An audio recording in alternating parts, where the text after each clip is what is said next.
you know, because I feel like if I spend too long on a song, I just get in the creative block. I feel like I almost like overwork myself. So I like to like, I'll make a song, and if I start the beat, I'll be going through like adding sounds, like start getting the idea going, and then all of a sudden, you know, then I'm like, I kind of just like know I have this instinct where I'm just like, all right, I gotta sit here and then just like I'm just gonna pump this out.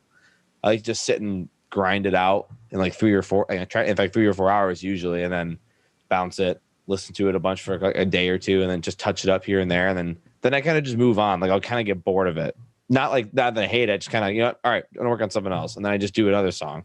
Like I like to try to like be productive like that. I try to like, all right, I want to write at least one song like maybe, you know, once every other day, and just trying to, you know, but at the same time, it's not a bad thing if you like can't write it super fast, because, you know, it's, I guess, quality over quantity. But I just move super fast. I think that comes with that is like I'm like, you know, I'm a huge. Sometimes I think it comes from video games, honestly, because like I'm such a huge gamer, and like whenever I'm playing a game or something, I like to just kind of grind it out like fast, and I feel like it just kind of translates to music. It's like the same. It's like a game to me. It's like I want to beat this level, you know, and just like get on to the next one.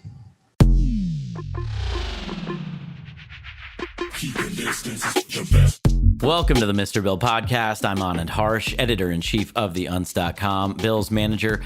And if you're going to be at the Mish, come say hi. If you have anything to autograph, I can forge Bill's signature extremely well. Don't look Kill Smith in the eyes, though. He'll make you pet his mullet. What can I say about today's guest? Matthew Lucas, a.k.a. Peekaboo, is one of the fastest growing acts in all of bass music. He's got huge collabs and remixes and has consistently had major Song of the Year contenders with Filthy Animal and Babatunde. And he's actually a really nice guy, which is shockingly rare. So love that. Thanks to everyone who's been rating the show and reviewing it on Apple Podcasts and other assorted podcatchers. It helps people find the show. It really does. Please join the Patreon to get early access to episodes, bonus content, and full video of every podcast. We really, really appreciate everyone who supports the show in this way. Finally, head over to MrBillsTunes.com to sign up to become a hardcore Ableton-eer. It'll make you a better producer. And if you're listening to this podcast, I'm gonna guess that you're a producer because 90% of the people who listen to this shit are. So go do it if you haven't already. What's wrong with you? That's all for me. Enjoy Bill's chat with Peekaboo.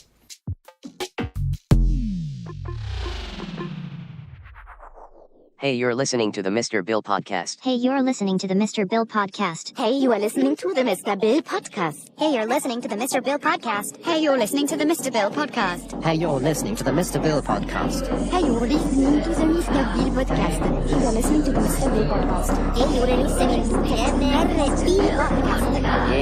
Hey, you're listening to the Mr. Bill Podcast. Hey, you're listening to the Mr. Bill Podcast.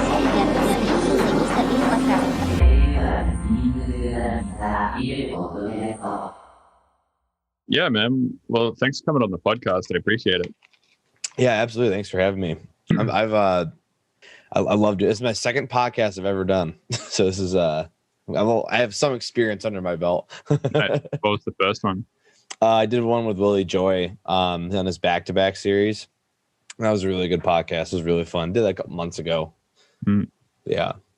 Nice. Is Willie Joy the same as Barely Alive? Is that the same guy? No. Willie Joy, he used to, I don't know if he still works for Mad Decent, but he used to be on Mad Decent. He's done stuff with Twonk. But he's an artist. But he just Willie is just two, so separate. Willie Joy, and then Willie is from Barely Alive. Willie and Matt, those are the two guys from Barely Alive. Oh wait, Barely Alive, two people.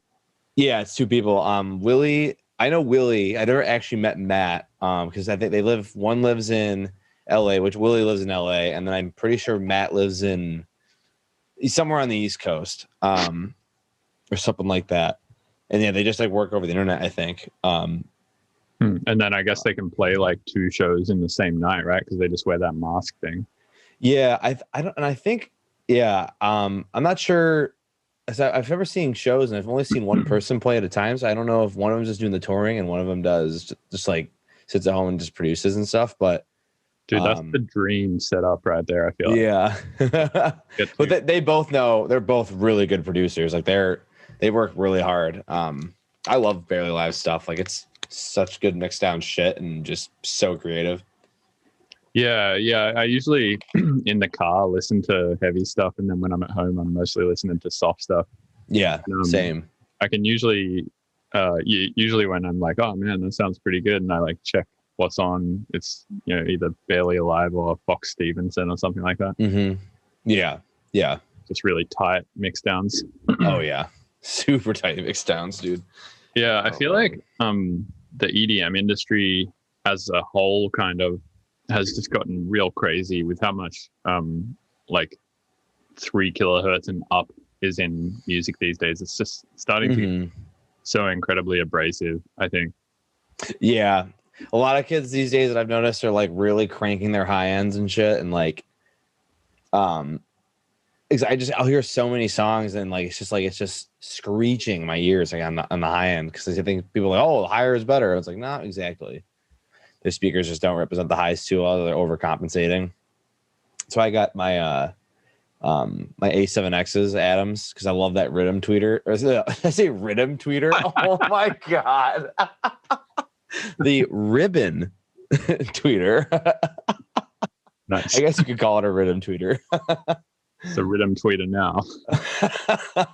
But yeah, I like those because they don't. I feel like I don't overcompensate my high end anymore because they just accurately like represent it. It just sounds so clean. Yeah, the A7X is really nice. I've written a few tunes. One was straight up seminal shit from my album Settling for Mediocrity. That was all written on and mixed down on an A7X. Damn. Or 2 A7Xs. Yeah, they're my favorite speakers.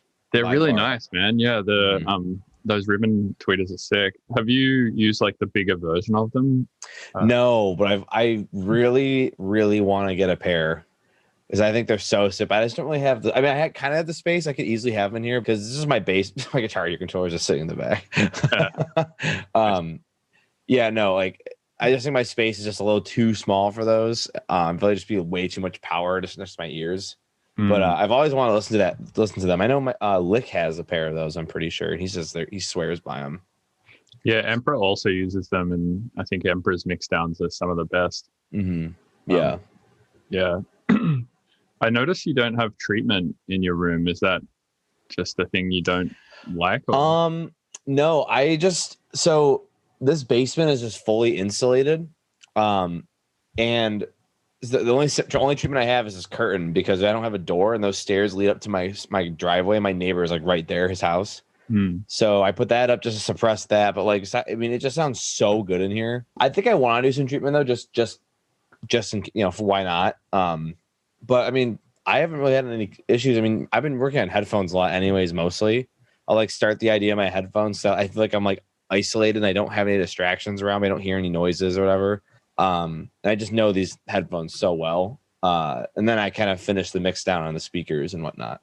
That's how I've been doing it since quarantine, basically. Nice. Yeah. Were you pretty productive during quarantine? Yeah, I've been very productive. I think at the beginning, like when quarantine started, from like the months of like March of last year to like June, I wrote like 13 songs. Oh wow. And then I wrote like probably I don't know. I'm sitting on 40 unreleased right now. Damn. So yeah, I've definitely. I mean, there's definitely times during quarantine where I haven't really been writing. I'll take like a month or two off of just not even looking at Ableton, just hanging out. But now I've been working pretty actively. I was doing Twitch streaming, like you saw probably my stream, and I was doing like a track a day. So I made like 7 tracks in 7 days basically, and I'm pretty proud of all of them. And so that was that. I've just been super productive since then. I just kind of have like this spark to write again, especially with shows like kind of on the way back. I'm just getting really inspired to write new shit. Man, it's crazy that you can punch a track out in a day. Yeah, I feel like I just always overthought everything, and so I decided to, like, I don't know, I just don't really think about it. I'm like the least technical producer you'll ever meet, honestly. I don't like it's my mastering chain is nothing because I don't master my own stuff. I mix it all down myself because I care more about the mix down, and then like I always have like the label person like Dead Beats or Mousetrap's done one for me for my Strobe remix. But yeah, no. Sorry, I'm losing track right now. I just had a brain fart. Yeah, no worries. Yeah, I feel I was thinking about this actually just before we did a call, because we were talking about this a little bit on Twitter, and I think what it is, I guess, I don't know, like EDM in some way or bass music in some way, like part of the flair of it and the reason why it's cool is because it's just fun and it feels fun and it's like just a good vibe, and you know, you can party to it and you can have a good time to it. And I feel like if you like the vibe of a track doesn't just stop with like where the notes are and like where the drums are and the sound design and stuff, but I think it also extends to the mix down and the master a little bit as well. And just in the same way that you can have like a lame melody or like a really like rigid forced sounding drum beat with no flow, or you know, a really like classic Yoi 2008 sounding bass sound, or like, you know, all these like very you know, kind of non-vibey, boring things to listen to. You can also have aspects in the mixdown that are kind of akin to those things. And I feel like it's really easy, and I do this a lot, to make your mixdown like way too chin strokery, you know, like too kind of overthought and all of that stuff. And I think at some point it starts to detract away from that funness of the tune. Yeah. And like you and I were talking about, and how we were saying, like, I mean, the way I always see it from when it comes to making music and stuff, like I try to help some of my friends with this because they kind of struggle with this, like just, you know, like spending like 3 hours on like just some like FX sound or like some mix down of like the kick, or how's the kick, like, the kick just is not sounding great, or like I feel like your mix is never going to be perfect, because there is really no perfect mix. Right? Like, what can you say is perfect? Because like I think, like, you know, like Space Laces, for example, like, I mean, I feel like to an everyday recording engineer, his stuff like is just super compressed, right? But it is compressed, but it's like so good. Like that's like his style, right? Like that's his style of mix down, and that's what makes Space Laces, and that's what makes it like just pop. And so I feel like the imperfections in your mix down is what makes you stand out. So like sitting there and trying to like, oh, well, Cohen Sound does it this way. I want my mix to sound like theirs. Well, your mix is never going to sound like theirs because you're not Cohen Sound, right? So like if you just take away that attitude or that mindset and just be like, all right, well, I'm just going to focus on writing. Like, I write really fast, so I don't spend hours on like a bass sound, like EQing. I just like kind of get the idea down, get it to sounding good, just using my ears, and if it sounds good, I just move on and just keep going and adding whatever pops in my head. I'm kind of the same with the writing process. Like I'm pretty fast at like getting everything written. Yeah. But just something about me, it just won't let me release the song until I've like at least done my due diligence of spending a month with it or something, you know? Yeah. Like I find I can't just like write a song in one day and then trust, because I've been doing this for a lot of years, and most of the time when I don't do that due diligence of spending, you know, a couple of weeks or months re-listening to the tune over and over again. Obviously I'm doing this to many tunes at a time. I'm not just like spending months on like one tune at a time. But whenever I don't do that and I like rush out the gate and release it, like a year down the track, I'm like, fuck, I like should have spent a bit more time with that idea. I think I could have like, you know, got that a little bit more ideal. And that's why I guess like these days I'm sort of paranoid to like rush releases out, and I sit on stuff for like way too long. But I definitely used to be that way, especially like around sort of the collaborative endeavors days. Like I did this series in 2013 where I released a collab with a different artist every week for 26 weeks in a row. Holy crap. Yeah, it's like a big double album thing. And back then I like didn't give a shit. I was like, whatever the track is that we have by the end of the week, like that's it. That's what's going out. Yeah. And whether or not we just need to like truncate a whole section off the end of it, or you know, we'll do that if we have to. But like I definitely was like, whatever's done at the end of the week, I'm putting it out. And I kind of enjoyed that process. But now when I listen back to a lot of those mixdowns and compare them to my next album, IRL, which is like, I wrote that not that long after, like, you know, 6 months after. So I wasn't like that much better of a producer. I just much prefer the mixdowns on IRL still. Like I find them still listenable because I just spent a lot more time with them.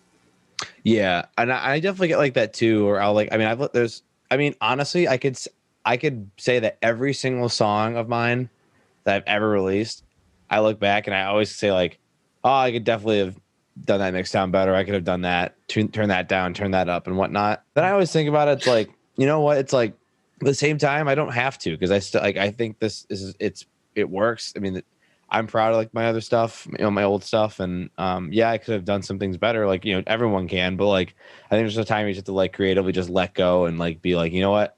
It's just, you know, it's just being proud of it. And just, you know, because I feel like if I spend too long on a song, I just get in the creative block. I feel like I almost like overwork myself. So I like to like, I'll make a song, and if I start the beat, I'll be going through like adding sounds, like start getting the idea going, and then all of a sudden, you know, then I'm like, I kind of just like know, I have this instinct where I'm just like, all right, I gotta sit here and then just like, I'm just gonna pump this out. I like just sit and grind it out, in like 3 or 4 hours usually, and then, you know, bounce it, listen to it a bunch for like a day or two, and then just touch it up here and there, and then I kind of just move on. Like I'll kind of get bored of it. Not that I hate it, just kind of, you know, all right, I'm gonna work on something else, and then I just do another song. Like I like to try to like be productive like that. I try to like, all right, I want to write at least one song, like maybe like, you know, once every other day, and just trying to, you know, but at the same time, it's not a bad thing if you like can't write it super fast, because, you know, it's, I guess, quality over quantity. But yeah, I just move super fast. I think that comes to that is like, I'm like, you know, I'm a huge, sometimes I think it comes from video games, honestly, because like I'm such a huge gamer, and like I like, whenever I'm playing a game or something, I like to just kind of grind it out like fast, and I feel like it just kind of translates to music. It's like the same. It's like a game to me. It's like I want to beat this level, you know, and just like get on to the next one. Which games were you playing? Oh, dude, I've been playing everything. Before I hopped on this call, I was just playing free. It just came out, or I think it just came out in like full release, whatever. Enlisted. It's just like free World War II like battlefield shooter game. Really fun. I play like Hunt Showdown. Did you say cunt showdown? No. It's just like two Australians with BBs like, fuck you, mate, I'll fucking kick your ass. No, it's called Hunt Showdown. It's a sick game, dude. It's made by the guys who made Crisis, and if you know that game. Yeah. But it's like this old, it takes place in like the 1800s, and you have like lever action rifles, like single barrel shotguns, like, and it's like this creepy atmosphere, and the sound design in this game is so good to the point like where if you can hear like someone like stepping on glass, like there's like stealth involved, and you hunt monsters, and like, but you're also fighting other players at the same time. It's like revolvers, like super slow reloading. It's so fun.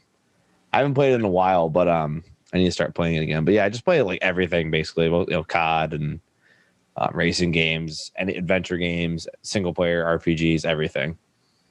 Nice. Yeah, I don't play a lot of games these days. The only one I mostly play is chess. Yeah, someone said on Twitter that was going to get brought up a lot. Dude, it's like a huge part of my life. That's awesome. Basically, the biggest parts of my life through quarantine have been chess, mountain biking, baking, and music. That's honestly, that's a combo there. You can't complain with that. That sounds pretty awesome. Yeah, it's a pretty solid combo.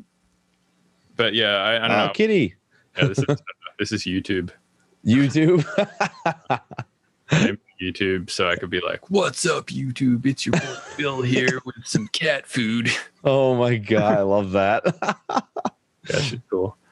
She's a friendly kitty. But yeah, I used to play a lot of shooty games, mostly Counter-Strike. Yeah, Counter-Strike is sick. Yeah, I got mostly into CSGO. It's a great way to keep tabs on who's fucking your mum. Yeah, it really is, honestly. Any multiplayer game really, it's a great way to track. Yeah, exactly. Just go on there. Everyone's like, it's me. I've been doing that. Nope, check. That's another one. Oh my god. Yeah. But yeah, I kind of got over the toxic nature of that. So yeah, I recently just uninstalled Call of Duty because of this that reason. Just I play like me and my buddies would play like I'm super into Call of Duty because I just love like the competitive shooter aspect. Like I love just like they had like this 4v4 mode where it's just like in super limited, like super strict rules and super limited like use on what you can use in the game. Like they ban guns and stuff, and it got real like intense. Like it's like these kids are trying to win, but I just got so tired of it. And I feel like right now with shows coming back and like you know, I just want to keep writing and just kind of focus more on music. But So I've been really doing that because I've been that's all I've been doing in quarantine is gaming. Like I just played a pod show in Cincinnati and like it just felt like good to be on stage again and just like play music and like hang out with people and like, you know, just like I miss that so much. So I just want to it's all I want to do is just get back into it. Yeah, nice. Are you vaccinated yet? Yeah, I got my first shot. I'm getting my second one on Thursday. Awesome. I'll be fully vaccinated. Okay. Yeah, which one did you get? Moderna. Yeah, I got Pfizer.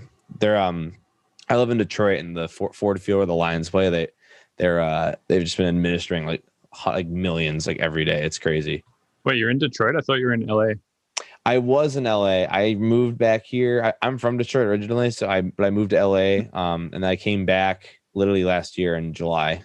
Because it was just, you know, started quarantine. Like I just didn't like being in Los Angeles. It was really rough at the time. But I had a really great living situation. But I also lived with 9 people. So, and I love all of them. But like I was just like, you know, all right, I'm about to be 25. I kind of want to like get my own spot. Somewhere cheaper, you know. So I just went back to Michigan because I found it super cheap houses. I have a whole house to myself, and it's not like super big. It's just perfect size, really nice neighborhood. I mean, I live where I grew up, so I'm familiar with the area. So it's just kind of nice to be back in that and have my own like studio now in my basement instead of my bedroom closet. So that was my studio. Yeah, nice. I'm pretty happy with this setup I got now as well. It's like I have like just this 1 bedroom apartment, and this is supposed to be the bedroom, but I turned it into a studio, and then nice. I sleep in the lounge room. Where do you live again? I'm in San Francisco now. Oh, okay, nice. Yeah, I've been here for about I moved here in January 2020, and then I guess like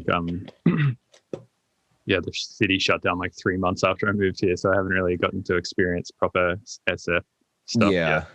Yeah. San Francisco is a fun place. I mean, I've only been there like maybe 3 times in my life, but I played Bill Graham, the Bill Graham Center with Rezz last year or 2 years ago, I guess, in 2019 on our tour. And that place was so sick. But dude, that's a huge venue. Yeah, it was. I think that might have been that might have been the biggest venue we played on tour. It was like 10,000 people in there or something. It was nuts. Congrats, man. Yeah, Rezz is massive. I mean, you are too now, which is crazy. But yeah, thanks, man. You did a lot of shows together, right? Yeah, I went on tour with her for her was it the Edge tour? I can't remember. No, not the Edge tour. What am I talking about? It was it was her Beyond the Census tour. Yeah, that's what it was. And we did like I can't remember how many dates we did. We did a bunch. We started off at Red Rocks. It was pretty sick. Dude, that's sick. I still have not done a Mr. Bill show at Red Rocks. Oh god, that'd be so amazing. Dude, I that's the best. That's one of the best venues ever. Like hands down. It's just nothing. Yeah. I've actually played there, but just not as Mr. Bill. I played there as Electricato, which is like my side project. Oh, yeah. Someone was telling me about that actually. Your side project. I can't remember when that was, but it's so fucking weird that like this side project that I put like almost no energy into has played Red Rocks, and like this other thing that I put all my time into has not. Yeah. It's funny how that works, right? Yeah. Yeah, that Red Rocks is a really great fucking venue. So much fun. We played so many cool venues in that. I mean, even like the smaller ones were so. I think Rezz and I played at I think it was in Portland. I'm pretty sure, and that was this venue we played. I think it was called the Portland Convention Center or something, some basic ass name. But we were like the first electronic act to ever play there. They're like, let's try it out, and like we sold it out, and like it was a sick show. Yeah, it was just a really great tour. And she's a really great person. Like literally one of the best people I've ever met. Just really fun, and she's really a hard worker. She's fucking devoted. It's really cool to see. Yeah, I find that with like most people who are like fairly successful in the music industry, it's easy to kind of like sit back from like the sidelines and be like, oh, these people are just like extra lucky, and like, you know, these people whatever they just have like good management, or like they just got lucky with their agent, or they just like, you know, we're in the right place at the right time doing the right sound and all this crap. But it's like almost every time I see an artist who's super big and I actually meet them and see their work ethic, I'm like, wow, like I thought I worked hard. You definitely work a lot harder than I do. Yeah, I mean, everyone works at their own pace and whatever works for them, you know. I think I work pretty hard, but I feel like at the end of the day, I'm just sitting at home, like making music and playing video games, and and hang on my girlfriend. That's really all I do. It's a good But vibe. to live a lax lifestyle, I don't like to stress myself out. All I care about, like music industry, it's just a really odd place. But like all I care about is writing good music, and I just try to keep focus on that all the time. Like I just care. I only care about the music. I don't really care about anything else. Would you like me to stress you out? Oh boy. Can I tell you a story? Yeah, go ahead. I'm right. scared. Well, it has to do with pandemic stuff. It's not. I mean, it's kind of scary. It's very scary. So I was listening to this podcast yesterday, and this guy was talking about how diseases are getting to the point where they can be just like engineered using genetic printers. Mm-hmm. And some of the genomes for some of these diseases, for instance, smallpox, just exist on the internet. Like you or I could like publicly download the genome for smallpox, and if either of us had a genetic printer, we could just print smallpox in our house, which is crazy. And smallpox currently, like genetic printers, currently extremely expensive. But then, it's one of those industries that's growing exponentially, kind of like computers, or it's like tech in general, right? Mm-hmm. So eventually they're not going to be that expensive or big, and people will be able to get their hands on them. And smallpox was something that was completely eradicated until recently, when this lab like decided to start printing it and then created a small outbreak of it. So like the last person to ever die from smallpox was this scientist, like a long ass time ago. And then recently a bunch more people died because of this little outbreak from this lab. What the and then the other thing that this guy was talking about, coupled with this idea, is the fact that like in America we have a mass shooting pretty much every day, right? Like it's insane. And he was like, the only reason why these mass shootings kill as many people as they do, which is like, however many, 50, 100, like a large amount of people, but not that large in terms of how many people a disease could kill, right? Mm-hmm. So that, and it's not to say that these people don't want to kill like millions and millions of people and then kill themselves. It's just they're limited by their technology, which is a gun. So like if you give these same people access to genetic printers, it's like almost certain that these people who do these shootings, who are psychopathic enough to do that, are also psychopathic enough to use this technology to just like unleash disease, right? Yeah. Holy fuck. Yeah. So this guy is like, man, we're just on this collision course with this fucking insane apocalyptic world. And then on top of that, another thing that's happening simultaneously, which this was in a different podcast I was listening to, is everyone is like eating meat, right? Or most people eat meat. Yeah. And every disease pretty much that we know of in the last however many years was created by eating meat, right? Like H1N1 swine flu was from eating pigs. Influenza, like the common flu, that's from birds. Yeah. Coronavirus, that's from a bat, et cetera, et cetera. And on top of that, we're pumping all of these animals full of antibiotics, which is causing antibiotic resistance in humans, which means we're not going to be resistant to disease once we start spreading them like crazy. So we're going to have like these two massive problems where everyone's going to be completely resistant to the cure, and the problem is going to be very rampant. Oh my God. That's terrifying. Yeah, it's crazy, right? Jesus. I don't know. I have like speechless on that.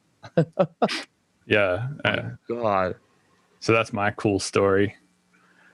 That's mind blowing. It also yeah, man. Scary. I recommend listening to the podcast. It's called Engineering the Apocalypse. It's like the last podcast that Sam Harris released on his YouTube channel. Oh, okay. What's it called? And what is it? Engineering the Apocalypse by Sam Harris. Well, Sam Harris hosted it. It's like actually by this other guy. I can't remember his name. But I just wrote that down. Mm. I don't really listen to a lot of podcasts at all. The only one I ever really listened to was back to back, because I used to I would drive from Los Angeles to Fresno to see, my mom used to live there, and so I would always drive up there and listen to those podcasts. I would listen to like two of them and knock them out. That's the only podcast I listen to, because I don't really like, I don't know, whenever I'm like hanging out or chilling, like if I'm like usually just on my computer, like talking to friends in Discord, or I'm like just literally just playing like music, or that's really it. Yeah. I should get into more podcasts though.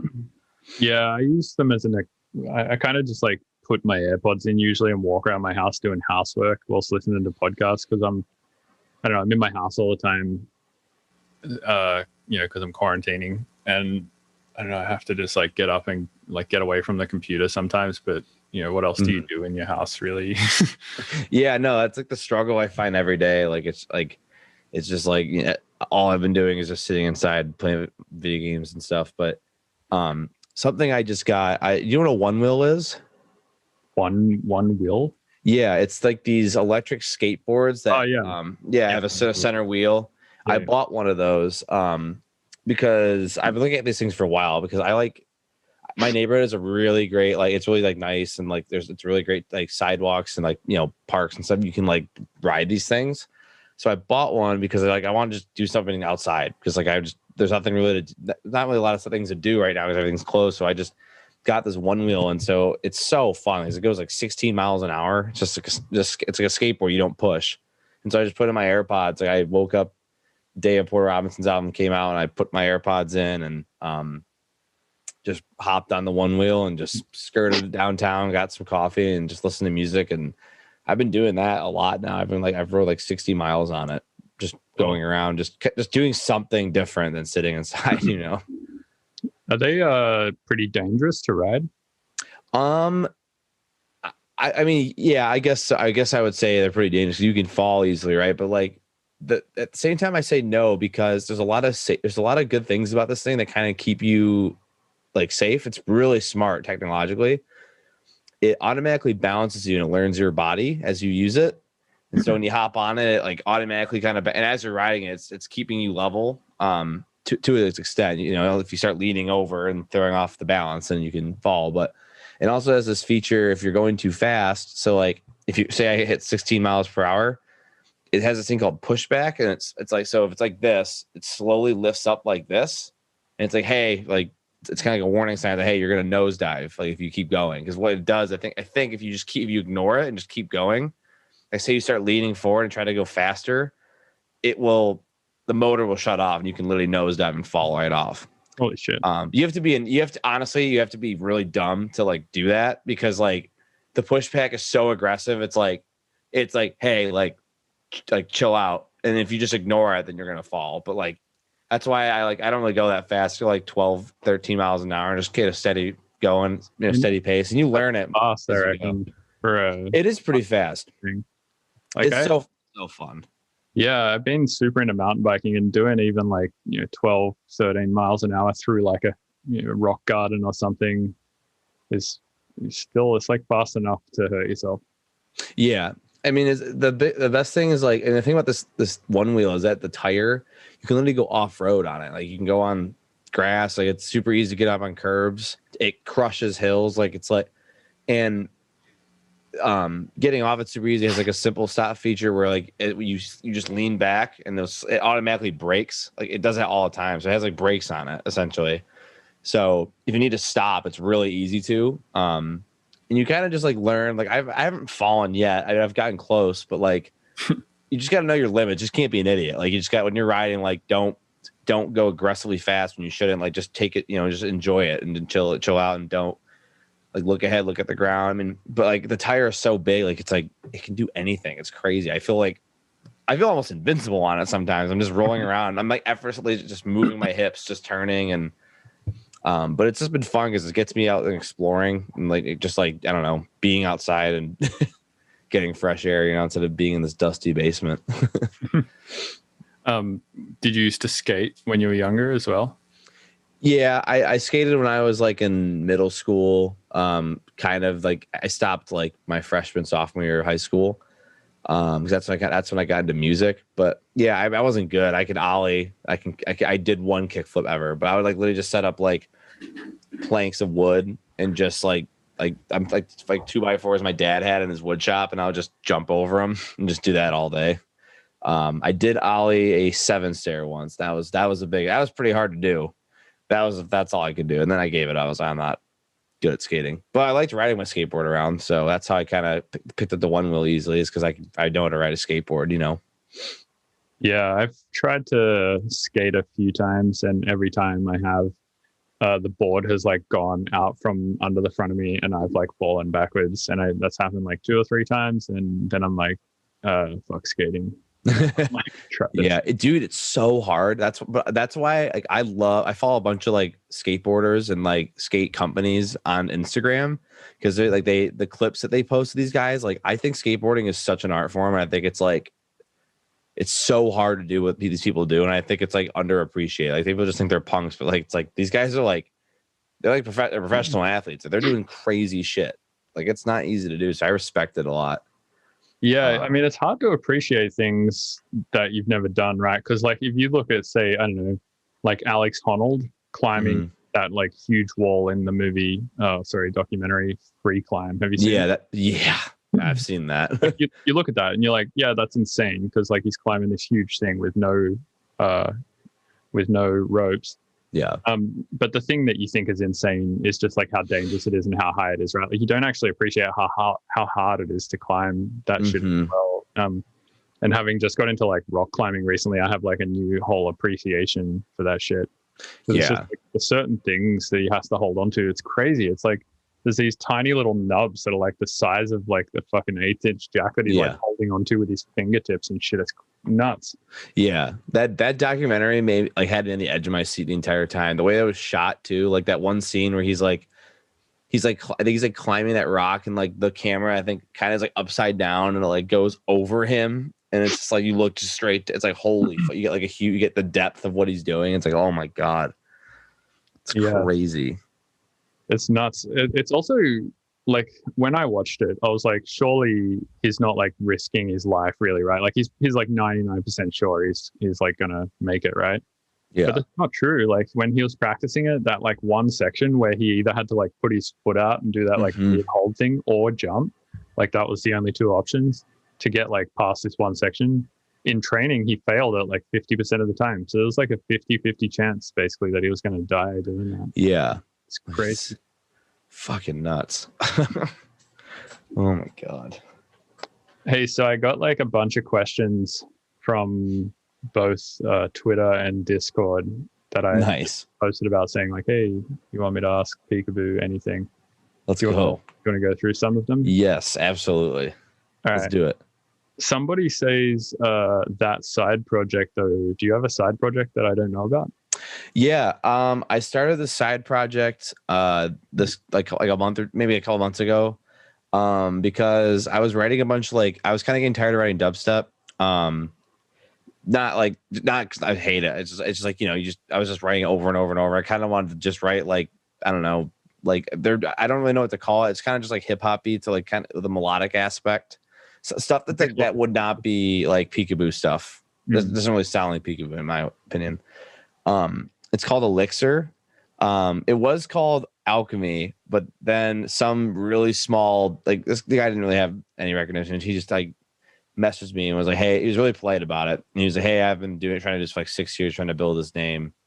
And I was like, I'll change it. Like, I know how hard it is to be especially a new artist, and you're pumped about a name and someone takes it. So I'll just change it. So I changed it to Elixir. And I uploaded some originals on SoundCloud, probably 4 or 5, and then I have Low Sodium, Fanatics, Dimmed Light, etc. Is this all yours? No, I can link it to you really quick if you want. Here. Yeah, sure. I'd love to check this out. I have it on Audius too, because I have 2 flips. I did a Justin Bieber flip, and then I just flipped the Skrillex track. Nice. Dude, yeah, it's dollar audio currency is crushing right now. Yeah, I know. I've had friends who've made a lot of money off that. Yeah. Here, I just sent you on Twitter. My sound. That's all my originals and stuff, and then I'll send you my Audius too. Sick. Followed. Nice. Yeah, I got that sort of hip hoppy flume type vibe. Yeah, just I don't know, it's just stuff I write for fun. That just something random inspiration that I write in a day. That's not really would see a Peekaboo release, just put it out for fun, you know. I don't really spend too much time on those tracks, but I just kind of, you know, write something like, all right, I'll put this out next week. I need to put something else out, but yeah, it's been fun. What was the question? It was just saying like, what is it, or it wasn't a question. It just said that side project though. Oh, yeah. People have been really receptive on it. So I've been really stoked about that. I don't really post about it too much. It's kind of just for fun. Like I'm not going to take bookings for it. It's just like I missed like the days of like when you started out making music and like you could just click upload, you know. Like I like to. I mean, with Peekaboo, I wait for record labels all the time, and like I just wanted to just have that like freedom, just like, you know what, fuck it, I'm uploading this today, uploading this, just for fun. That's all it is. Just writing music or just writing like those kind of songs when I feel like it, and uploading it when I feel like. Yeah, I feel like there's something that comes with having a larger project where you feel like you can't explore as much because there's like an expectance of you, you know, like people they're like, all right, it's a Peekaboo release, let's do the Peekaboo thing, the big yoink and the big drums, and like, you know, everyone's just like, all right, yeah. Same with, I don't know, it's a good example, like, you know, a tipper show, you know, like a tipper up tempo show. Everyone's like, all right, let's go do the acid and the thing, and like, I feel like, yeah, once you get to that level, it's like it's very hard to just be like, I'm gonna like not give any fucks and like put something together and just like write a thing and hit upload. I should honestly do that, because I kind of miss that exploratory phase of music too. Yeah, you're finding your sound and you're just like having fun with it and just saying fuck it. I feel like I'll upload. It's like, you know, it could be some like random Sunday morning and you're just like, I'll upload a song today and you know, you post it all yourself and, you know, just super proud about it. Don't really care about the plays. Like I don't like it's just fun for me to do that, and it helps me like break a creative block. Or if I don't feel like writing like it's, you know, a Peekaboo-esque track, I'm just gonna write something, you know, for fun, and I can use that side project as an outlet just to be more creative. So it's definitely been helping. It's just fun to write that stuff. I love writing like those kind of chilled out melodic beats, like just whatever, like even it's like a rainy day or, you know, just feeling like it, just smoke a bowl and do it. Yeah, it seems like probably a good complementary thing to do to the bass music. I feel like bass music or dubsteppy type stuff in general, it's almost at this stage like not about the music. It's more like an engineering feat, right? It's like who can get that stuff, like who has like the growliest growl, or who has the bassiest bass. Yeah, like who has the loudest song. Exactly, like who can fit the most shit through a stereo bus. Yeah. I definitely see that in some dubstep songs. I feel like in dubstep too, there are a lot of guys that like, you know, that really do care about like, you know, just like writing a good tune. Like, you know, and it's not even necessarily like engineering, but just writing something that has like a great groove to it, or you know, just flows and stuff. So like there's definitely some really good dubstep out there, but there's definitely dubstep that's just very engineered, right? Yeah, it's how it is, you know. But yeah. All right. Somebody else says, how the hell does he make sub bass? And then somebody responded to that saying he uses the Leviathan 808 samples pretty much every time they are on Splice. Yep. Well, not every time. I mean, honestly, like my 808s are usually that sample. It's called Leviathan Hold D. It's just such a clean sub sample. I think it's just so clean. And it always fits well in my mixes, and I think it fits in my sound and stuff. And then sometimes I don't use that, I'll like use just literally, well, now it's called basic science sub, but it used to be called hip hop sub. And like, you know, 10 and whatever. I don't know why they changed the name, but they did. But that sub is honestly like really good. It's like you have to turn up the distortion knob a little bit and get like a little saturation to it. It's honestly like I'll like do that, write a melody, or I'll freeze it and flatten it, because I like to work with audio less MIDI. And I'll just chop up, like I'll have it follow the synths, and that's really it. And a little bit of erosion sometimes here and there, just to give it like that white noise. I feel like a lot of my sound is a lot of erosion, you know. But yeah, that Leviathan sample is fire. I recommend it. It's a very clean sub sample. It's like just simple sine wave. Yeah, nice. I'll check it out. Yeah. Somebody says, what is one technique he does personally that he feels is unique? One technique. That's a really hard question. I feel like something that I do, I mean, it's not really unique, I guess, but like I have a variety of acoustic drum hits. I mean, I sample hunt like all the time for just like the best drum samples I can find. Because I always care about the drums more than anything. I like to focus all on the drums because I feel like if you have really bad drums, like it's just like I can't listen to it. It's just like it's not fun. Like that's the backbone of the track. So I use a lot of really old vintage like snare one shots, stuff like that, rim shots, and then it's not really super unique, but Tynan showed me this trick, and I kind of use it a little differently, but sometimes in a lot of songs. Okay, so Nutcase, my song Nutcase, for example. That song was so weird because the main synth lead or whatever, the drop synth, it's like, or the intro, it's like a vocal chop basically. It's literally from a Michael Jackson acapella.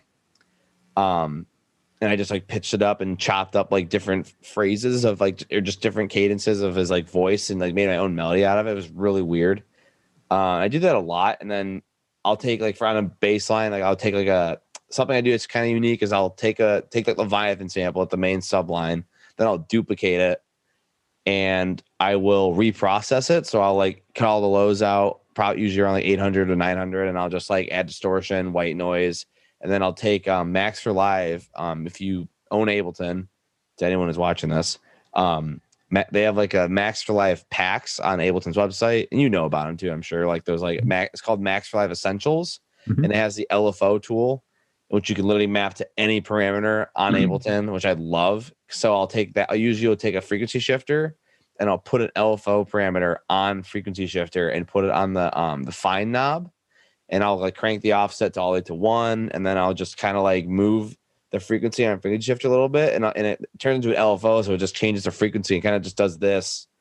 And it kind of gives you that like, I don't know, I don't know how to explain it. I don't know how to do it with my mouth, but like I think a lot of my sound is heard with that same kind of technique. I feel like that's something I really do all the time. Yeah, nice. All right, let's go from Twitter to Discord, where the questions are going to get a lot weirder. Oh boy.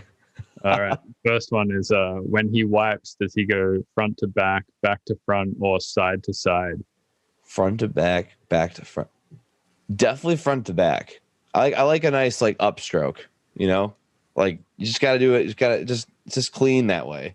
The other way doesn't make any sense. Yeah, I feel like side to side makes the least sense. Yeah, I like to go from front to back because, gravity's in your favor at that point. Because if you just go from back to front, shit can fall and you're not ready for Yeah, there's a movie by Kevin Smith called Chasing Amy, and they like have a conversation about this. And the guy's like wiping the baby's ass. The guy has a baby and he's like wiping her butt and he's like wiping forward. Which I guess is how you wipe a baby's ass, right? It's like, lay them down and you wipe this way. The guy's like, dude, you can't like wipe that way. You're going to get poo in her crevice. And I thought that was ew. What a gross way to say that. Yeah, I know. Yeah, I highly recommend that movie if you're into this. I gotta check that out. Oh my god. Are you into crypto? Somebody asks what the not really. Okay. I did invest into Dogecoin when it's like a meme, but I didn't make any money. Basically, right after a week or two after I invested, the capital gains tax thing was brought out and then it crashed. But I don't really look too much. I don't really know. I like have zero knowledge of like anything about Bitcoin or anything like that. I just don't really get into it. But I think it's crazy. I think it's mind blowing to me, like how crypto is like how it is right now. Yeah, it's insane. Yeah, I invested in Dogecoin in 2017 and made like, I don't know, a couple of $1,000. Like, damn, that's awesome. Yeah. But yeah, it's a pretty funny meme. When I found out about it, which was like literally the day that it rose from it was not that long ago. It was like a week or two ago, right? It rose from like 17 cents to like 45 cents in like a day. Mm-hmm. Yeah. And I was sitting at the table and I downloaded the Robinhood app. I was like, I couldn't even invest, like, because you have to get it pre-approved. You have to get approved, whatever. And so I'm waiting for my account to get approved. I literally, if I invested at that time, I would probably have made some decent amount of money. But of course, right when it was approved, it started to go down. And I was like, all right, well, but yeah, it's hilarious. Do you make investments in general? No, I haven't yet. I was gonna start doing that pretty soon. I'm not like I said, like I'm not really knowledgeable on like the whole like investments, like stock stuff. And so I have a business manager that I have hired, and so he's gonna he wants me to, you know, when shows are coming back and stuff, and like I'm making like money again, you know, and I'm gonna like definitely have a mutual funds or something, or have like the guy have my business manager to kind of help me invest it and diversify. Yeah, it's a good idea. It's something that a lot of music people don't do, I think, is like, you know, they don't put money into retirement accounts like SEP IRAs and stuff like that. And they don't have like pre-fund portfolios. Yeah, I'm definitely going to be doing that. I mean, my business manager have talked about that because he said the same thing. A lot of people like overlook that stuff. They just really don't think about it. Yeah. Yeah, man. It's something I worry about with a lot of my friends. It's like, yeah, you're making, you know, $5,000 a pop on a show now, but you're, you know, blowing it all on LA rent. And yeah, when you hit, you know, 50 and you've just been doing that for a long time. Yeah. All right. Next question. How many people, or how many times people, I guess, how many people say peekaboo when they see you? A lot.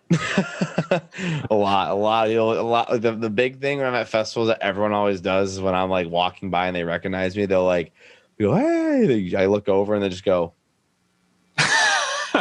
which is like, it's kind of, it's funny, but it's also, it's cool. It's like, I guess it's reinforcing the brand, right? But no, it's just fun. It's fun seeing people do that. One time I thought I was at a grocery store. I was in the parking lot. I was putting my groceries, and I hear peekaboo. And I just like, oh no, not the. I turn around and it's just mom with her little kid, like baby, in the shopping cart doing peekaboo. I'm like, God fucking damn it! I'm like, I felt so bad. I was like, God damn it, so funny, dude. That's awesome. Yeah, how did you come up with the brand, and like, how did you? Because it's like a pretty coherent brand, like with the name and the logo and like the fact you can do the thing and like. Yeah. Honestly, it was one big happy accident. So I used to produce under my name when I first like started making music. I was making dog shit. It was just Matthew Lucas, my name, and then my second account was called Inner Circle. And that's when I kind of got a little more like, it's kind of like Elixir in a way. It was like more melodic, like down tempo, or I don't know, just hip hop beats. Then I was kind of getting serious to that, but not anything. I was still a nobody, like not known at all. Maybe Reddit Trap knew who I was for a little bit, but my mom's best friend's husband is a really successful music lawyer, and he's you know, it's like Steven Tyler from Aerosmith. He's like really good friends with that guy, and manages a lot of bands. And I guess he used to manage the band Inner Circle. Like literally used to manage them, which the guys that made, you know, Bad Boys, What You Want, like, oh wow. And they were so actively touring, so I had to stop. And I was like, he's like, yeah, I advise you probably should stop because they're still actively recording, and you could probably get hit with a cease and desist. I was like, fuck. So I was like super depressed. Like I was still in college. That was my sophomore year of college, and I was about to quit. I was so upset. I was like dragging all my shit. I was like, I'm never gonna get. At this point, I've been trying for like 5 years, right? Like I've been grinding. Like I just can't get anything. I just don't know what to do. And my best friend Sully, he's been on tour with Liquid Stranger for last year or 2 years ago, essentially. And we went to college together, and he was helping me out. He's like, yeah, you can't quit music. And he goes, the first thing he says is, let me help you like figure out your name. He goes, the first thing he said was peekaboo. And I was like, that's kind of sick. I like that. And then I instantly thought of like just like a skeleton doing this, just covering his eyes. And I was like, that's kind of dope. And it was supposed to be a side project. At first I was kind of just making like rap beats, I guess, kind of in this like weird 2014 trap vibe. And then I made like a bass song, and that was the first song I put out, really. And then it was called Aftermath. So I think it's still on my SoundCloud. Super old song. Grime picked it up, and he played it at one of his shows, and that was like the first time an artist has ever played my songs. And then after that, that's how my managers kind of found me, and ever since then I just kind of was doing my own thing. I put up my own EP by myself. It was 4 tracks. Then I took one of them off because I didn't like it anymore. I thought it was terrible. But the funny thing about that, the reason I'm talking about that is I did this EP, and I literally, one of the songs in there called Wobbly was a last minute ad. I was literally uploading the EP just by myself, just literally in my bedroom, just like uploading. I was like, you know what? I'll throw that song in there. I was really proud of that song. I thought it was sick. A lot of my friends liked it, and I was going to put it out. And that was a song. It's funny I talk about this now, but that was a song that Bass Nectar picked up. And like, and then we made our collab, and then that kind of kickstarted my career, really. Bass Nectar collab? Yeah, that was how I kind of got put on the map a little bit, because he was playing Wobbly, and everyone's like, "What is this song?" And like, his fans are so loyal that like they would just like look up the song and found it, and they skyrocketed from like 15,000 plays, like 120,000 plays, and like I don't even know, it was insane. It blew up, and then that's the Peekaboo thing. Just, it was so natural. I literally paid like $200 for the logo for my buddy who designed it in college. He gave me a bunch of mock-ups, and I just ended up, I was like, I like this one the most. It's the same logo. Hasn't changed since then. Dude, that's sick. That's awesome. It's cool that, shit just like worked out really well. Yeah, literally I just kept at it, didn't quit.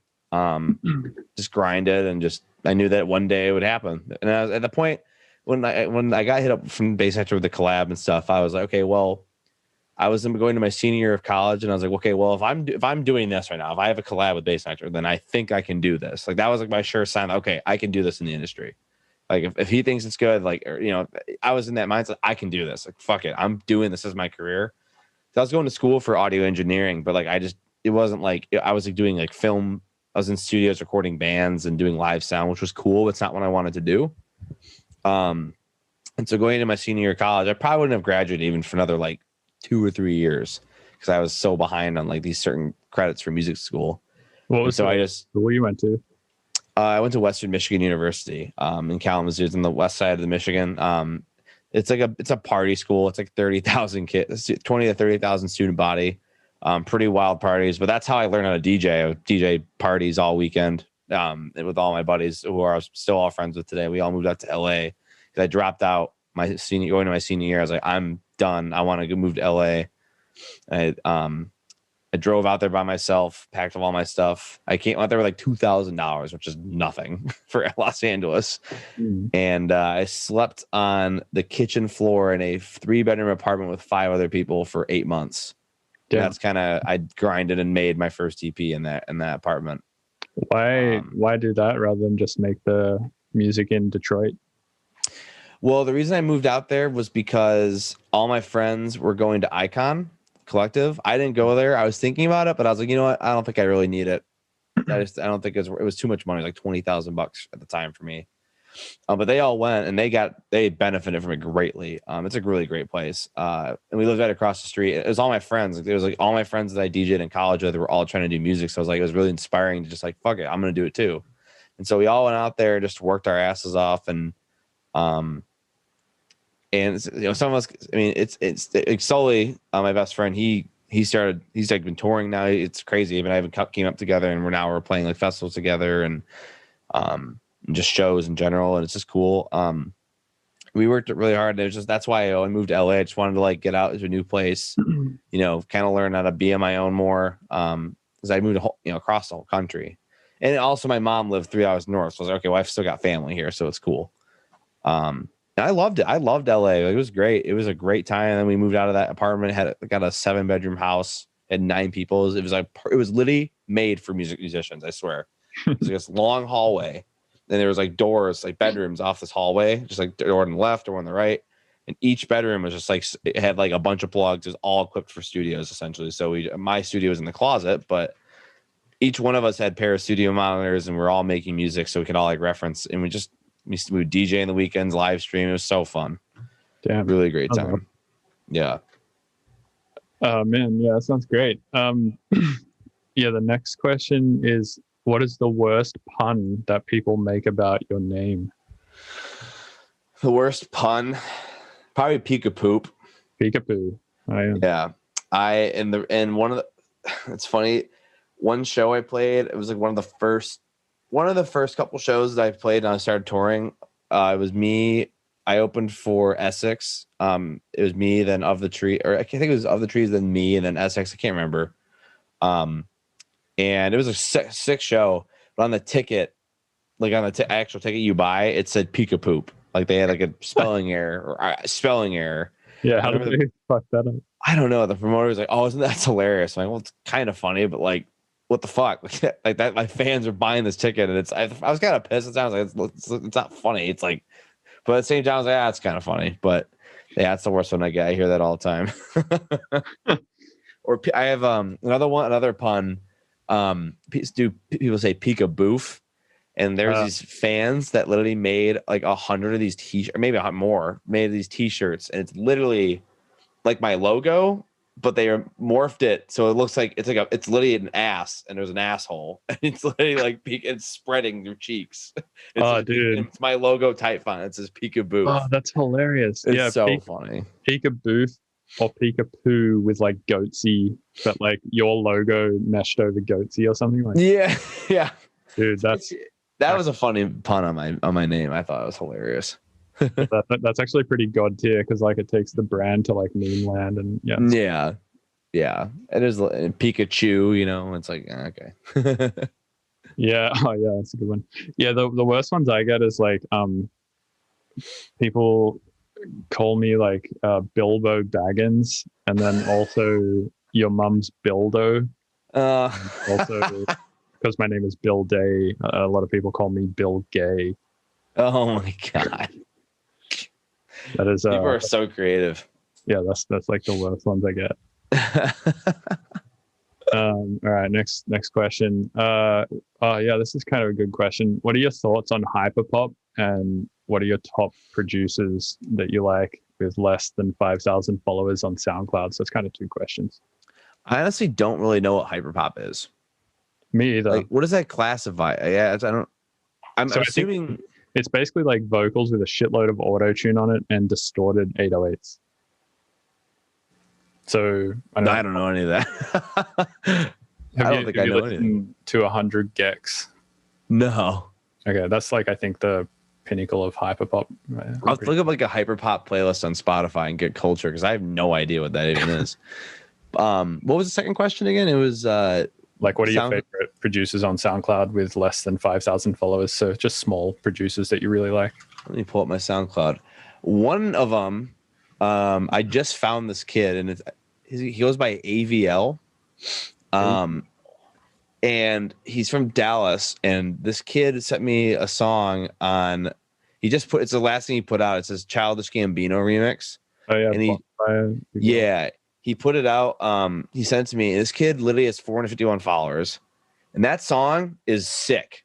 The sound the mix is great. Like it's kind of ridden me, but like I don't know. It's just such good dubstep to me. And there's this one synth line that comes in like in the second drop that is just so grungy and just like, I don't know, makes you just want to bounce. But this kid is one of my favorites. He literally, I think he said he lives in a fraternity, which I did too. So I started my whole music career in a fraternity. That's how I made all my music in my bedroom there.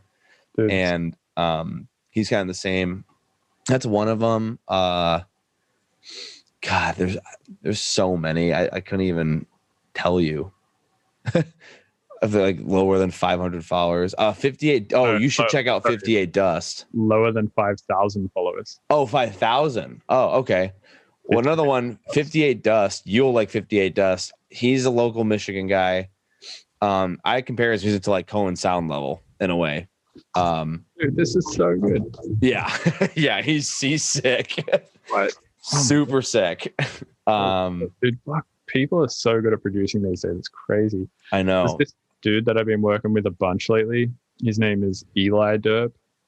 And he's got like 3,000 followers on SoundCloud or something, but he's like insane. He's a way better producer than I am. He's also only like 18 years old, which is crazy. Damn. I think it's so young because like people who get so good at producing so young these days, they've just like had access to it from just day one, right? And yeah, the younger you are, like the more plastic your brain is, the better you are at learning languages. When you're young, the better you are at learning like mathematical concepts, all that kind of stuff. And so the better you are at learning music and music production and technology and all that shit too. So I think like when people have owned a Skype account or whatever since the age of 4, they just have their roots ingrained right heavily in tech. And they're just, I don't know, insane. Like More Kismet is another example. He's like 17 or something. It's insane. He's got a remix for Tate McRae, his pop artist, coming out. It's huge. She's really big. Nice. I'm trying to think of 3 others. I don't really I'm going through my SoundCloud, but a lot of these guys don't really have. I mean, Quiet Beats is pretty cool. QWYATT Beats. That's how you spell it. They're pretty sick. WIETT. Yeah, it's like quiet, like it's like QWYATT and then Beats. It's all one word. They're really good. Oh, IDHS is pretty sick too. I like his music a lot. Makes like deep dub, kind of like deeper dub kind of stuff. I think one more, right? Yeah. Huh. Let's see. Oh my Going and following all of these people on everything. These guys don't have less than 5,000 followers, but I'm just gonna say it. They just split up though. Do you know Echo? Yes, Echo is amazing. Yeah. It's like Serpent Grail, one of the best songs I've ever heard in my entire life. Yeah, Echo is nuts. That's like Cohen sound level shit for sure. Yeah. It's like, why do you think someone like Echo is not as big as someone like Cohen sound? Or like, this other example you just sent, 58 Dust. Like, why is Cohen sound so much bigger? I feel like it's because that music is a little more harder to digest for like the common like listener, like, I mean, it's because I don't know. I just think that it's like a producer's producer, right? Like it's like I don't want to say it like that, but you know what I mean? Like it's not as, I guess, in shows and stuff, it's not as marketable, right? Like it's not like commercialized because like that stuff doesn't. That wouldn't be. You wouldn't hear that stuff play like at any like a party with like regular people because like they don't. It's not like it's just not danceable. But like I think it's harder to digest and harder to appreciate. Like if you don't know anything really about producing, it's like, okay. Well, this stuff's like to the average person be like, oh, this just sounds like a lot of noises and it's just really weird syncopated beats. Like then in our brains, the producer mind, it's like, God, how does he like do that fill or how does he like make that rhythm? How does he make that little quick little bass sound? Like we're like analyzing it and we just I think we producers appreciate it more because we know how complex this shit is, like being to be made. I feel like that's why it's harder because to the average person, like, you go to these shows. I'm not knocking on people. It's not like we're not lower than us. Like it's just people who don't make music, like, right? They're just listeners. So, so they just appreciate what they're hearing. And I feel like it's the same as like, we were talking about before with skateboarding and mountain biking and stuff. It's hard to appreciate if you don't actually know how tough to do, right? Exactly. Like once you know like how hard these things are to do and then you hear someone pull it off so flawlessly, you're like, well, like really good. Yeah, but I mean, I wish like, I mean, it's sad that Echo even split up, but like, I just wish that like, because those guys, they deserve. I mean, they make such good music; it's just incredible. But like, it's just, I think it all just comes down to just marketing and just business wise. I guess at the end of the day, right? Do you think you could take like any, or pretty much any producer and like make them big with the right marketing? I mean, you think it had to be like somewhat a combo of like, good music as well? Like it definitely has to be good music at the end of the day. I think like music, like good music goes over anything. I mean, yeah, there's a lot of people. I mean, it's, in music industry, there's a lot of people with really shitty songs that, that make it big. It's like, it's, because that's the market, right? It's the marketing. Just like, it's like, so think of it just like, when it's like a consumer producing like for products like hand soap, it's like it's like advertisements. They'll sell you in their shitty product, and they ends up you get it. Oh, this soap sucks. Like at the end of the day, right? Like I feel like it's the same thing with music. It's like you can only go so far. Like I mean, I think good music outweighs anything. Because no matter what, like I mean, I see a lot of artists. They have really good marketing strategy, their branding, but like the music just doesn't hit, and it's like so you have to be able to write good tunes if you want to make it big. And that's why I tell kids all the time when they're starting out. I'm like, don't worry about like shows, like or anything. Like just focus on the music. Like come up with a cool name. Maybe get a cool like logo or brand or whatever. And, nice like presentation. But just focus on writing music, like write something unique and don't worry about, oh, I'm not getting any show offers or, oh, I need to go sell 50 tickets so I can play opening room at this. Like, yeah, maybe if I did that, but like, I wish I spent more time when I started out. I mean, I spent a lot of time working on music. I mean, I don't think I didn't do this, but I'm just saying like the times that I would worry so much about playing a show, I wish I spent that energy into making a song. Because you could have like the worst name and branding, right? But if you write a hit, an absolute hit, and it gets picked up by the right person, you can take off. Like that's all it takes. All it takes is one song. Yeah, totally. Yeah, I feel like there's like this weird ladder anxiety shit that comes with I guess any industry, but like specifically I see it a lot in the music industry where people they haven't been doing it for that long. They've been like maybe doing music for like a year or something, and they're starting to feel like all this anxiety that they're not getting shows yet and stuff like that. Yeah, because like it's really just a byproduct of capitalism, right? It's like in capitalist society, we feel like for what we do to have value, it has to be turning over some profit, or it has to be doing something in that direction for us to feel like it's like a valuable task to be spending our time on. Yeah, and you definitely can get clouded by that, right? It's a lot of people do. Like definitely, I feel like. Sorry, go on. I was gonna say, like, I think to add on to that, well, like something that my managers always help me when I'm writing, is that like I sometimes I always try to like one up the last thing I made. Well, I used to, I guess. I used to like just be obsessed about, okay, I need to write a song way better than the last one. I want to like do it over. But like success, like thousands of plays or hundreds of thousands of plays in a song is not success. Like it's the success is making the song. And yeah, maybe it gets like, say like this song gets 50,000 plays and this one gets like 400,000. I'm still going to be equally as proud as a song with 50,000 plays than the one that has 400,000 because I am proud of it. I made it. And that's all that matters. I don't care if it's the least favorable song in the EP. There's a lot of songs in like my EPs that I like more than my fans like. Like I look at my Spotify stats, it's crazy. I'm like, really? Like people like that song a lot more, but I never let that stray. Like I mean, it doesn't mean like the stuff that's at the bottom is not successful or it's not good music. It's just like people. It's just how people's different music tastes. It's so subjective. So I'll always be proud of what I make, no matter how many plays it gets or what That's all I care. If I'm proud of what I made, then that's all that matters. That's success to me.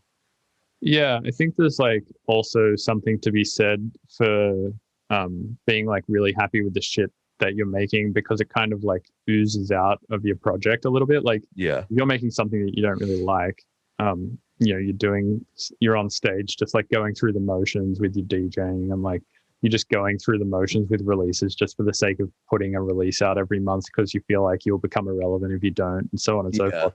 I feel like that kind of like reeks of disingenuousness, and people can like tell, right? You can sort of tell, I think, if an artist is just grinding releases out because they feel like they have to because capitalism, versus like if somebody's doing something that they really, really love and like they're vibing super hard with it, and like every time you see them play, they're like definitely having a good time and they're playing like their latest shit that they like really love and all that kind of stuff. You can also sort of tell with that.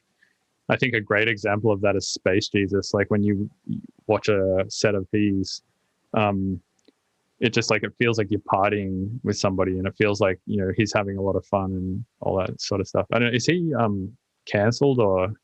Yeah, well, I don't really know too much of the situation because I don't really get into it, because I just like I see it on Twitter and I kind of read what's going on, but I don't really get like super involved. Like, I mean, I definitely have my but it's like that's his business. But like I think they're still working out the lawsuit, but essentially, like he's canceled. Like there's accusations against him, and a lot of people were very upset about it.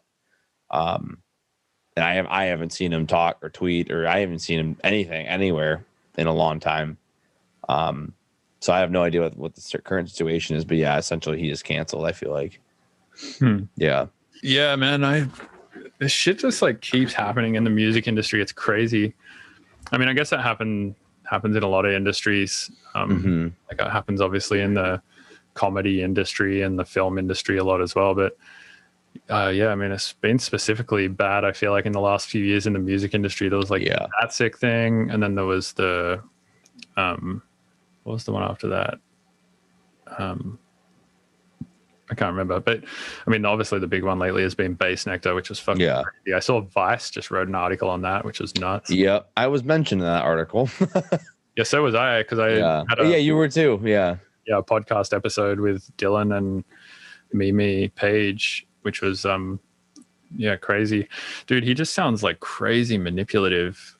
Like he, for instance, called Dylan and was like, man, you gotta like help me out. All these people are, saying all this shit about me on the internet, and like I just need like a friend to stand up for me right now. I've got a gun and I've been like thinking about killing myself. And it's like Jesus, who the fuck calls their friend and says like, if you don't defend me on the internet, I have a gun and I'm gonna kill myself? Like, that's just crazy manipulative. Yeah, that's not healthy at all. Like, yeah, I mean, when I would talk with him, and I never saw that side of him, but like, I don't know, it's very unfortunate for those people, and I don't know, I just, it sucks too. Like, I mean, it puts artists, it puts all of us in a very uncomfortable position, because like it makes them like, if it keeps happening, people are like, well, these DJs, are these good guys, or are they all bad guys, right? Like,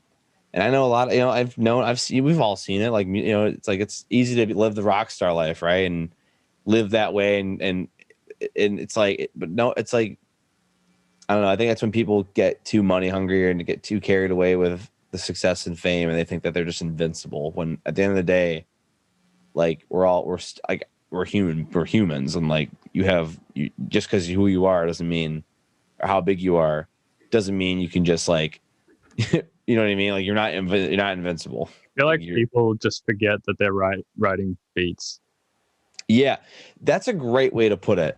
Like, honestly, that's like the best way I could even, I agree with you 100%, because I've seen, I'm not gonna name names, but I've seen artists, like, I've been to these festivals, and I've seen like, really, like, is that really how they operate? Like, like, I mean, I don't judge anybody. Like, people live their lives differently and do whatever they want. But like, to me, like, when I'm at these festivals, like, I see these guys, and they're just like, all they care about is like their crew, like they're like their girls that are with them, or like the drugs that is being provided to them. And it's like, they forget that the reason that they're doing all this is because to make music, right? Like, because they like sit around on Ableton loading up Serum presets and splice samples and arranging them in such a way that and like treating it more like a job, right? And it's like, this is my job, this is my career, but I still treat it just as like a hobby, because it's like, I don't just make music to make money. I just make music because I love making music. And like, I like to drink at festivals. I hang out, I party, whatever. And like, but like, I don't, at the end of the day, like, I get my shit done first. I go play a set. I make my music, and like, always remember that, like, nothing else. I mean, I've got a beautiful girlfriend, and I love having that connection with somebody, and like, and just not even have to worry about any of the bullshit. I just, focus on her, and focus on my friends, and focus on my music. That's I don't focus on any of the bullshit that can get me in trouble, right? Like, I'm there to work. I'm there to like grow, and I want to get bigger, and I want to make better music, and that's all I care about. And I think a lot of artists lose sight of that, because they get they get the money, and then they get all these people who like them or just want to be around them because they're their friend. It's just fake bullshit, and that's what gets you in trouble when you start hanging out with the wrong people and start doing things you do. You just got to be true to yourself. Remember who you are. Yeah, I think there's just like an inherent problem with sensationalizing anything, right? Like, as soon as you start to put people on a pedestal or in some like position of social power, just weird shit happens. And like, that was seen, I think, in the Stanford experiment, I think it was called, where like, I heard about that. Yeah, they like made a bunch of people like pretend inmates, and then a bunch of people pretend like COs or whatever you call them, like correctional officers. Yeah, and then like, it was like they put them in a area for, I want to say, like a week or something like that. And by the end of the week, like, the inmates were very like passive and being beaten into line by these like correctional officers. Yeah, both of which were not inmates or correctional officers. They were just like sensationalized by having uniforms and batons and shit like that. And I feel like the music industry is sort of the same, where like, when you put someone in a piece of power, you're like, you're the big guy on the stage in front of the fucking LED walls and blah blah blah. Yeah, they immediately just go like, oh, like, they're like, ego just flourishes. Yeah. You definitely see that a lot. But it's always humbling meeting like those kind of people who are at that level that aren't like that, Who are like self-aware enough to realize that that's all it is. It's like sensationalism. Yeah, like, and that's literally like that's the best way to put it. Like, that's kind of one thing that I've always try to stay true of is like, and I try, it's like artists. It's always funny. Like fans come to me and they'll be like, "Wow, it's like you're so normal." Or like, "Oh, you're like." It's like you just sound like a regular dude. I'm like, that's because I am. Like, I haven't changed since I started. Peekaboo. I just like, I still hang out and talk with the same people that I've been talking to like since I grew up and went to college with. And like, really, I keep my close friend group like that. Like, yeah, I make friends with like artists and stuff, but like, I just have like the same tight friend group. And I like to keep like those kind of people close to me, and like I don't change. It's like, I don't know. I just always want to be myself and never want to change who I am. I mean, obviously, but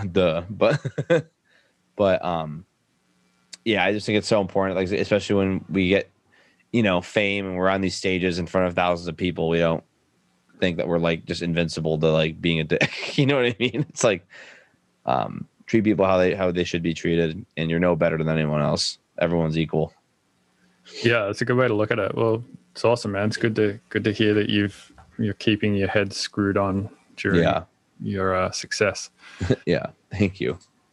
Yeah, well, hey man, thanks for coming on the podcast. It was awesome, like actually being able to have a proper conversation with you. I feel like the podcast has just been awesome through the pandemic to like keep socializing and stuff like that, because it's so weird these days that you can't like ask someone to just like sit down and chat with you for like an hour without having like a secondary purpose for that conversation, right? Like releasing the conversation. Yeah. No, I mean, it's great just being, we're all isolated, so it's good to talk to someone, have like an actual conversation with, it seems like rare, I think, to have like unphoned conversations, like where you're not just like sort of passively in the conversation. But for some reason, like podcasts are seen as this totally worthwhile thing of doing.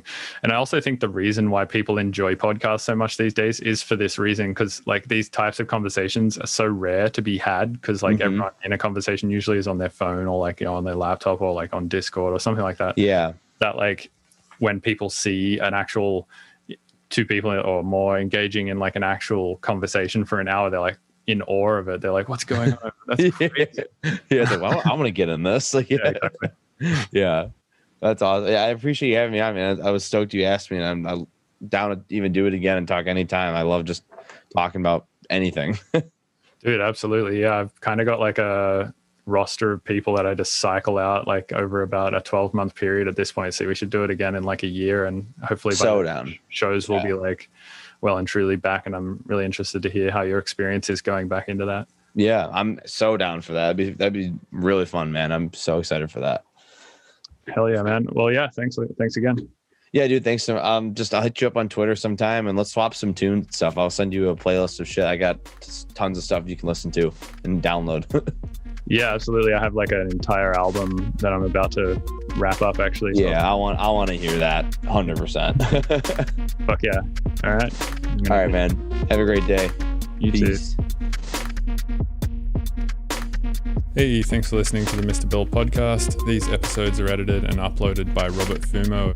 You can also support the show, get early access to episodes, and hear bonus content by going to patreon.com/Mr. Bill's Tunes and becoming a patron. Please rate and review on iTunes unless you're going to be a little shit about it. And all the links to my various platforms are at MrBillsTunes.com. Thank you.